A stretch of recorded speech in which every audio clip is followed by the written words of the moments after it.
Ce qu'il y a, c'est que la théorie du complot, une fois que c'est enquisté, c'est quand même très très difficilement expugnable.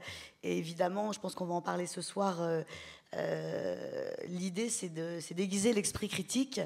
Et l'esprit critique, c'est la question du doute. Alors, le doute en démocratie, il nous est permis de douter de tout. Et c'est ça qui est bon.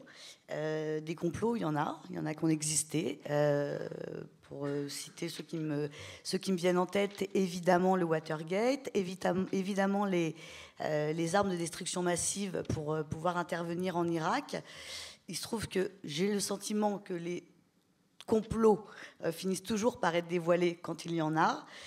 Pour revenir sur Charlie Hebdo et sur le 11 septembre 2001, par exemple, il se trouve quand même que c'est aussi des complots, en tout cas ourdis à ce moment-là par les frères Kouachi, ourdis par Al-Qaïda pour le 11 septembre. Il se trouve que les conspirateurs pensent que les auteurs de ces complots-là sont pas les bons. Qu'est-ce qui fait qu'on sombre, à mon avis, dans le complot? C'est que c'est très difficile de douter, à mon avis, pour l'esprit humain. C'est même insupportable. Et à un moment donné, il faut peut-être finir par croire, se tromper, plutôt que de ne pas croire. Voilà.